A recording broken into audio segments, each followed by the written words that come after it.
Assalamualaikum warahmatullahi wabarakatuh. Halo semuanya, apa kabar hari ini? Semoga kita semua selalu dalam keadaan baik dan sehat selalu. Baiklah, pada kesempatan kali ini kita akan membahas materi tentang suhu dan perubahannya. Untuk yang pertama, kita akan membahas tentang pengertian suhu. Suhu berasal dari ide kualitatif tentang panas dan dingin yang didasarkan pada indera perasa.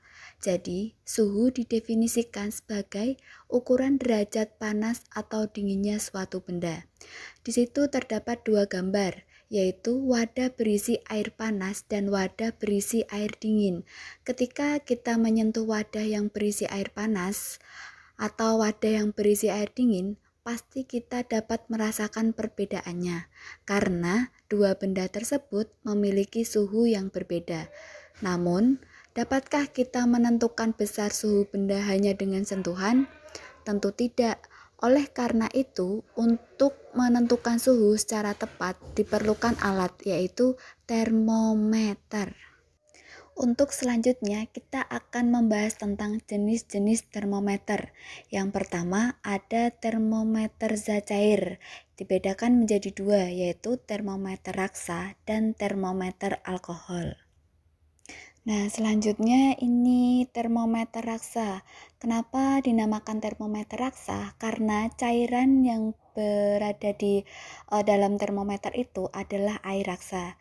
Jadi ada beberapa keuntungan menggunakan air raksa sebagai pengisi termometer, yaitu air raksa mengkilap dan tidak membasahi dinding termometer.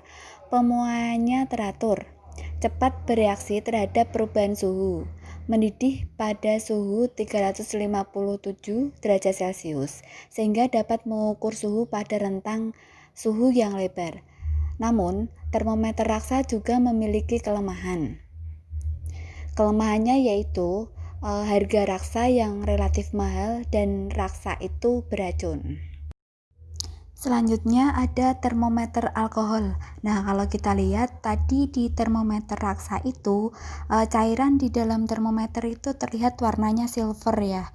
Terus kalau di termometer alkohol ini warnanya merah. Tapi bukan berarti alkohol itu warnanya merah. Jadi alkohol itu kan cairan yang bening. Nah, kalau cairannya bening itu kan susah diamati kalau di dalam termometer. Jadi alkoholnya diberi warna, yaitu warna merah.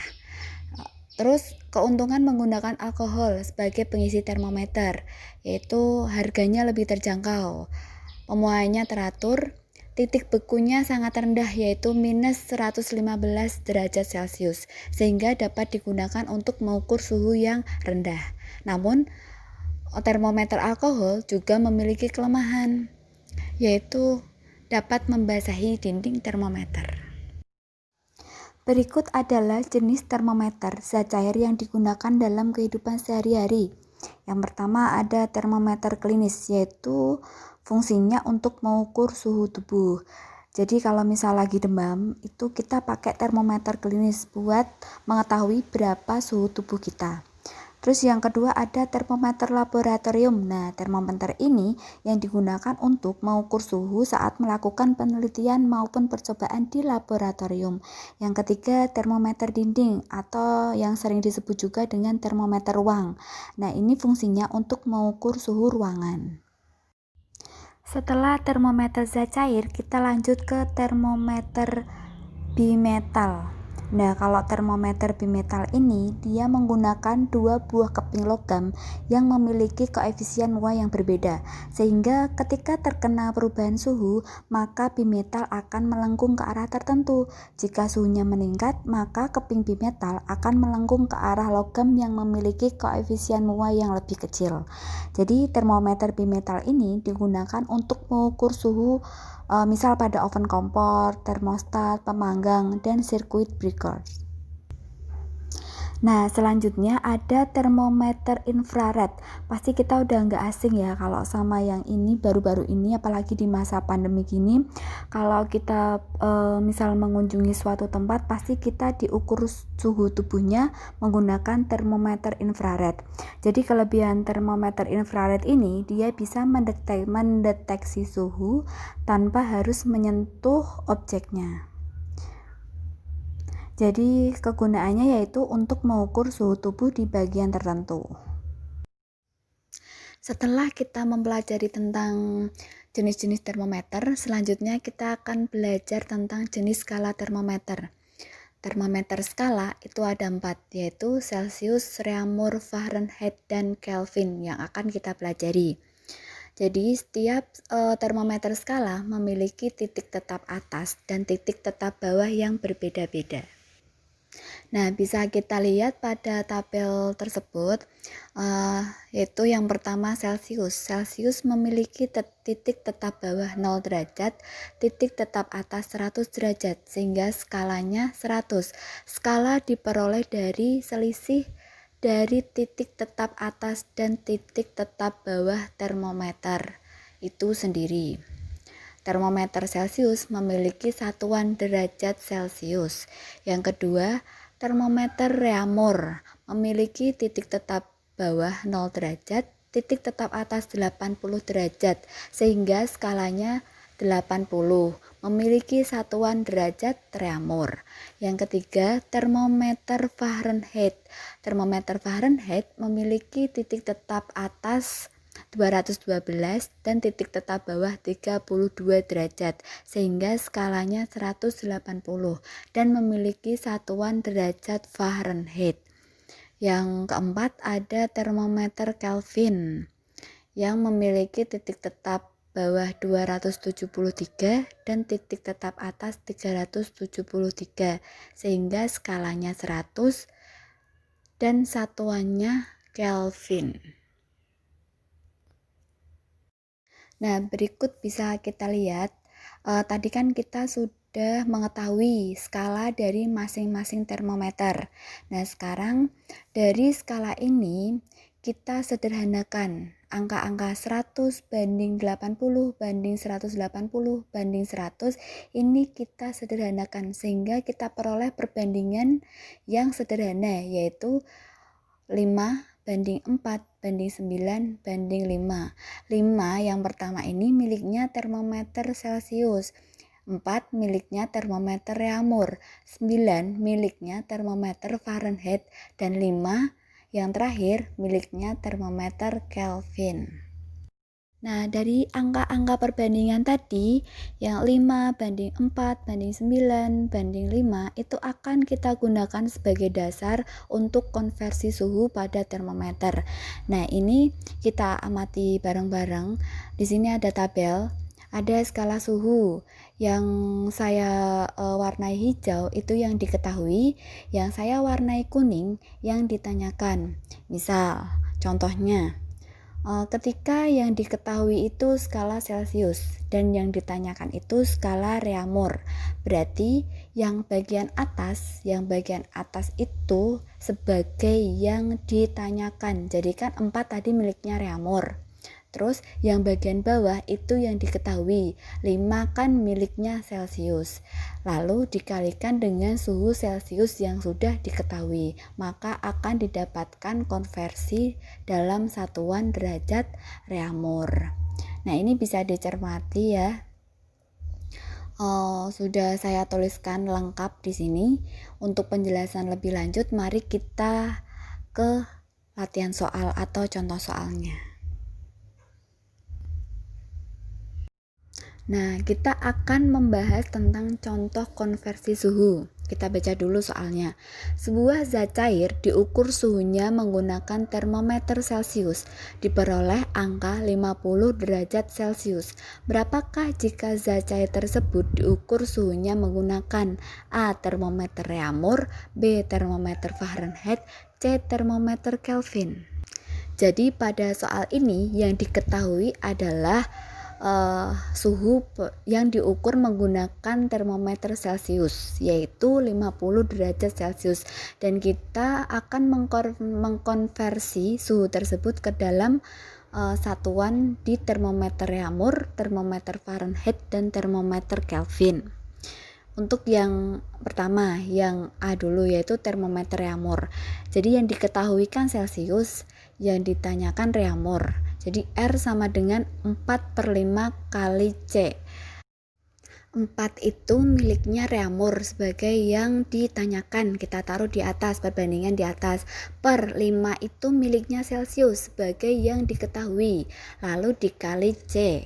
C itu suhu yang diketahui, yaitu suhu dari Celcius, sama dengan 4/5 kali 50, kita masukkan suhunya 50, lalu kita coret nih 50 sama 5, itu kan 50 bagi 5 kan 10, jadi hasilnya 4 kali 10 sama dengan 40 derajat Reaumur. Jadi 50 derajat Celcius sama dengan 40 derajat Reaumur. Selanjutnya yang B, yang ditanyakan yaitu termometer Fahrenheit.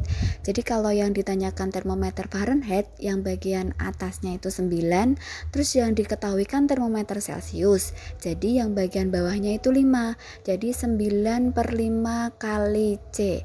Nah jangan lupa kalau kita di termometer Fahrenheit itu pasti ada angka 32, karena titik tetap bawah termometer Fahrenheit itu adalah 32 derajat. Terus kita hitung, yang di dalam kurung itu kita hitung dulu, baru nanti hasilnya udah ketemu, baru ditambah angka 32. Jadi 9/5 kali 50, dihitung dulu, hasilnya ada 90, baru ditambah 32. Jadi hasilnya 122 derajat Fahrenheit. Nah, untuk selanjutnya yang C, yaitu yang ditanyakan di termometer Kelvin. Kebetulan perbandingan dari termometer Celcius dan termometer Kelvin itu kan sama, yaitu 5/5. Jadi langsung aja, kalau Kelvin ke Celcius atau Celcius ini berarti Celcius ke Kelvin ya. Kalau Celcius ke Kelvin berarti tinggal suhu dari Celcius itu kita tambahkan 273. Jadi ini 50 ditambah 273, hasilnya 323 Kelvin. Untuk contoh konversi suhu yang selanjutnya yaitu nomor 2 nih. 86 derajat Fahrenheit sama dengan titik-titik derajat Celcius. Jadi kalau di termometer Fahrenheit itu menunjukkan skala 86 derajat Fahrenheit, kalau diukur pakai termometer Celcius tuh berapa gitu. Nah, ini kita lihat bareng-bareng. Yang ditanyakan kan Celcius, terus yang diketahui kan Fahrenheit.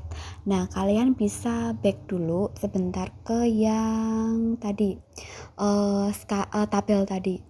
Itu kan berarti yang diketahui Fahrenheit, berarti 9, 9-nya taruh bawah. Yang ditanyakan Celcius, Celcius itu kan 5, jadi taruh atas. Jadi 5/9 kali. Nah, ini harus diingat kalau termometer Fahrenheit itu pasti ada angka 32. Nah, terus berarti 5/9 kali F-32.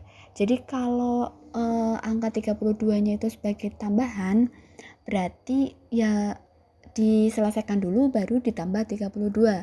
Tapi kalau di sini kan Fahrenheit sebagai yang diketahui, jadi angka dari Fahrenheit itu kita kurangi 32 dulu, baru kita kalikan ke perbandingannya. Jadi 86 kurangi 32 sama dengan 54, baru 54 dikali 5/9. Nah, ini kita bisa hitung. 9 sama 54 bisa dicoret, yaitu 54 bagi 9 berapa? 6 ya, 6. Jadi 5 kali 6 sama dengan 30. Nah, selanjutnya nomor 3, ada 323 Kelvin sama dengan titik-titik derajat Fahrenheit. Nah, di sini Kelvin sama Fahrenheit, di mana mereka memiliki titik tetap bawah yang tidak sama dengan 0. Kalau Fahrenheit 32, kalau Kelvin 273. Jadi caranya yaitu suhu di Kelvin kita kurangi dulu 273. Lalu kita selesaikan dengan perbandingannya, kemudian yang terakhir baru kita tambah 32 karena yang ditanyakan itu adalah suhu Fahrenheit atau suhu dalam satuan derajat Fahrenheit. Jadi kan yang ditanyakan Fahrenheit, jadi 9 taruh di atas untuk perbandingannya per 5 itu adalah Kelvin kali Kelvin kurangi 273. Nah, jadi suhu yang diketahui dikurangi dulu 273, baru dikalikan dengan perbandingannya yaitu 9/5, diselesaikan dulu, baru terakhir ditambah 32. Jadi hasilnya dari 9/5 kali 50 itu 90, kemudian baru ditambah 32, hasilnya sama dengan 122 derajat Fahrenheit. Cukup sekian pembahasan materi kita pada video kali ini. Tetap semangat buat kalian semua, jaga kesehatan. Yang pasti kita berdoa bareng-bareng semoga pandemi ini segera berakhir, jadi kita bisa belajar bersama di sekolah. Sampai jumpa. Wassalamualaikum warahmatullahi wabarakatuh.